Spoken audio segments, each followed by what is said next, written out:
One of the things that has been very, that I find it interesting is the role of emotional intelligence and soft skills in career success. Whether, if you're an entrepreneur or if you are, working in corporate world and, as a professional, what would you say the role of emotional intelligence or social skills or soft skills, if you will, how has that defined or played a role in your success phase for you? I guess that to answer that, I have a certain perception of my level of emotional intelligence, but that's like self-perceived. So I'm sure there's areas that I'm definitely lacking in that I'm not as aware. And I know I can always get better, but I think the parts that have served me well to date, I consider myself a pretty empathetic person. I think that's really important, especially when you're in sales and marketing, like myself. You need to be able to empathize with your client, with your prospect. What are the pains that they're going through, and really just listen. Listen without the intention of just responding or saying, oh, great, you said that. Well, here, this feature, I can match to that pain point. Log it. That's important work to be doing in your mind. But really try and listen and let them know that you're there, you hear their issues, that you're on their team. I also think that emotional regulation is a super important part of emotional intelligence, and it's something that I continually work with. There's things that people are going to say to you, especially when you're in a sales position. Someone might say something nasty to you. I luckily haven't had that. Working with local government, everyone is sweet as pie. That's been nice. But I know when I was in college, I'm sure you've had someone, swear at you and slam the door in your face and whatever. And just having the emotional regulation to say, you know what, that's their thing. That's not my thing. And not let it ruin your day and be able to move forward. And same thing if you have a team member, who blows up at you for no reason or whatever it might be, instead of being triggered and getting upset yourself, because then you're not going to be able to have a productive conversation with them, to be able to hold your emotion and make space for them and what's happening. What would you say has been your journey in growing those skills? Because of course, no one, is born with those skills just there. Some people have, a better aptitude for mastering those skills than other people. But for someone who is trying to grow those skills and trying to be empathetic and trying to be more in control of their behavior to make sure that it's in alignment with their goals, what would you say has helped you to grow those skills, and how can they do that? I think a lot of it is trial and error.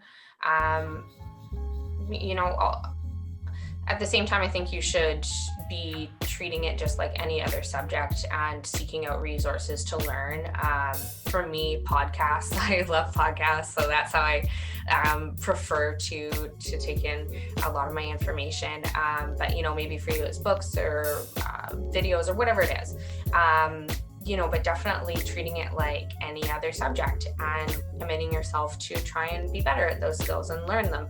But they're hard to measure sometimes. It's hard to know if you're actually moving the needle on it. So I think the way to measure that would be just through practice, through your experiences. Maybe you're a leader and you felt like, you really lacked empathy in the past. Okay, well, what are some systems that you can put in place?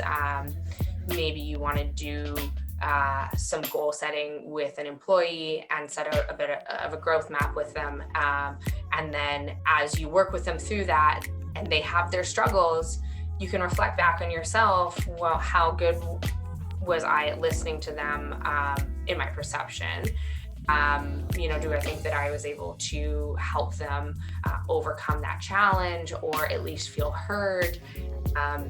I think there's different ways that you can intentionally put it into practice. And then there's also ways that just happen. Just as you go through the motions of it. Like you said, this year is triggering. Things are going to happen. Things are going to piss you off. Someone's going to say something to you that you do not agree with, and trying to catch yourself, because the emotion is fair. Feelings are facts. Feelings happen. That it is a fact that you're feeling that feeling, and that's okay. And I don't think that you should try and suppress or feel that having the reaction to begin with was wrong.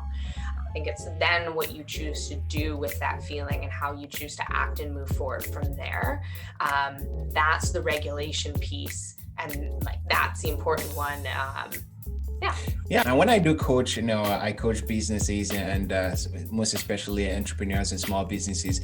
And when I'm trying to coach for awareness, I do have an exercise I always try to get people to do. So I get them to like focus on a specific skill. Say, for example, patience, right? If you're trying to be more patient, then I get them to like rank on a scale of 1 to 10 how patient they are.